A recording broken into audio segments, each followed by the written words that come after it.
महत्वपूर्ण समाचार। अमदावादમાં સમસ્ત મોદી સમાજનું રાષ્ટ્રીય મહાસંમેલનનું આયોજન કરવામાં આવ્યું છે। કેન્દ્રીય ગૃહમંત્રી અમિત શાહ કાર્યક્રમમાં હાજર રહ્યા છે। શાહીબાગ ખાતેના એસપીપી સ્મારક ભવનમાં આ ખાસ કાર્યક્રમનું આયોજન કરવામાં આવ્યું છે। મોટી સંખ્યામાં મોદી સમાજના લોકો પણ ઉપસ્થિત રહ્યા છે। આપને જણાવી દઈએ, હાલ કેન્દ્રીય ગૃહમંત્રી અમિત શાહ સંબોધન કરી રહ્યા છે। આવો સાંભળીએ। और नवोदय विद्यालय में रिजर्वेशन नहीं था। रिजर्वेशन लाने का काम भारतीय जनता पार्टी की सरकार ने किया। नीट की एग्जाम में रिजर्वेशन नहीं था, वो रिजर्वेशन लाने का काम भारतीय जनता पार्टी की सरकार ने किया। ओबीसी के युवा उद्योजकों के लिए एक वेंचर कैपिटल फंड बनाने का काम भारतीय जनता पार्टी ने किया और ओबीसी की सूची में संशोधन की भी बार संशोधन की शुरुआत भी भारतीय जनता पार्टी ने की।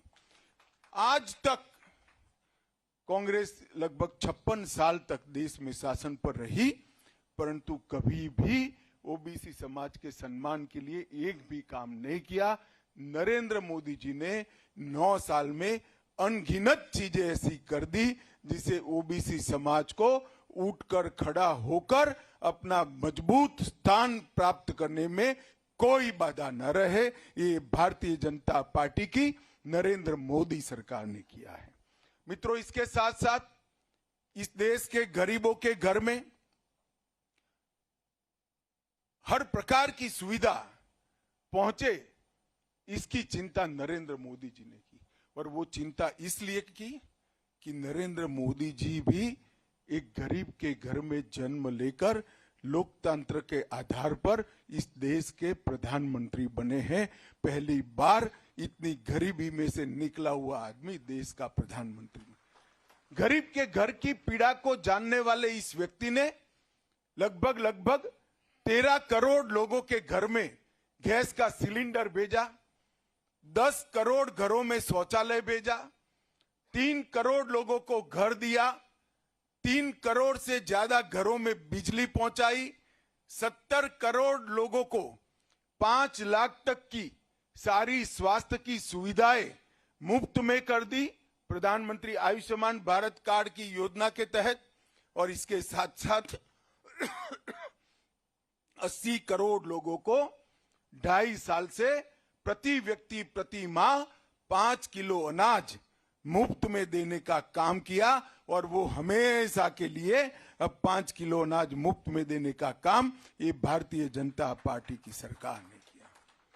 ओबीसी समाज हो, गरीब समाज हो, सबको ये चिंता थी कि जो पैसे वाले हैं, जो पोजीशन वाले हैं, जो आगे हैं, वो तो कोरोना से कुछ भी कर बच जाएंगे, गरीब का क्या होगा। परंतु गरीब हो या तवंगर, सबको एक लाइन में खड़ा कर 130 करोड़ लोगों को टीका लगाने का काम भारत के प्रधानमंत्री नरेंद्र मोदी जी ने किया। और मैं आज आपको बताना चाहता हूं मित्रों, मेरी बहन को कोरोना के काल के बाद अमेरिका से यहां आना था, टिकटें हो गई थी, वीजा हो गया था, सब कुछ हो गया था, टिकट कैंसिल कर दी। मैंने फोन किया, क्यों कैंसिल कर दी टिकट? तो उसने कहा हमारा सर्टिफिकेट नहीं। तो वैक्सीनेशन तो कब का हो गया, यहाँ सर्टिफिकेट 60 दिन के बाद मिलता है अमेरिका में। और आपका सर्टिफिकेट आपके मोबाइल पर 2 ही मिनट में मोदी जी का हंसता हुआ फोटो के साथ सर्टिफिकेट आ गया। टेक्नोलॉजी का उपयोग समाज में नीचे से नीचे रहे व्यक्ति के फायदे के लिए कैसे हो सकता है, इसका काम प्रधानमंत्री जी ने किया। बिहार से यहां मजदूरी के लिए रहते हुए, सूरत में रहते हुए, अहमदाबाद में रहते हुए गरीब से गरीब व्यक्ति को अपना राशन लेना है तो राशन कार्ड की दुकान पर जाकर अंगूठा लगाएगा तो 1 किलो गेहूं यहां लेगा, 4 किलो गेहूं उसका परिवार वहां लेगा, दोनों को मुफ्त गेहूं मिल जाएगा, पैसा खर्च करने की जरूरत नहीं है। आज इसका गेहूं, इसका चावल चोरी नहीं हो रहा है।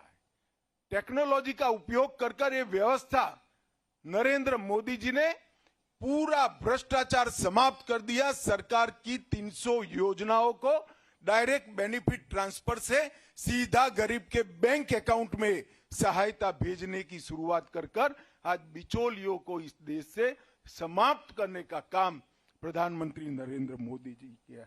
और आप सबको गौरव होना चाहिए, हमें तो है ही, हम साथ में काम किए हैं, वो गुजरात के हैं और देश के लिए भी गौरव है, मगर आप सबको गौरव होना चाहिए कि मोदी जी आपके समाज के लिए काम।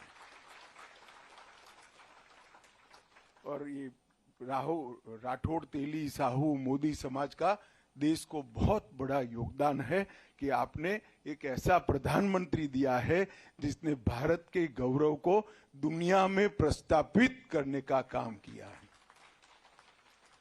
आज बाइडेन भी अगर कहते हैं कि हमें मोदी जी आपका ऑटोग्राफ चाहिए, आप अमेरिका में बहुत लोकप्रिय हो, तब भारतीय नाते बहुत आनंद आता है, बहुत गौरव होता है, बहुत खुशी की महसूस होती है। ये आज सभी भारतीयों के लिए ये गौरव का विषय है। 11वें स्थान पर भारत का अर्थतंत्र था, आज 5वें स्थान पर ला दिया और नरेंद्र मोदी जी ने तय किया है कि 5 ट्रिलियन अमेरिकी डॉलर की इकोनॉमी हम 2025 तक बना देंगे। बहुत बड़ा लक्ष्य है मित्रों। स्मार्टफोन कंजम्पशन में दुनिया में दूसरे नंबर पर आ गए, मोबाइल निर्माता में दुनिया में दूसरे नंबर पर आ गए, तीसरा नंबर का एविएशन मार्केट बढ़ गए, ऑटो मार्केट में दुनिया में तीसरे नंबर पर आ गए, तीसरे बड़े स्टार्टअप के जिस देश में हैं दुनिया में इसमें तीसरे नंबर पर आ गए और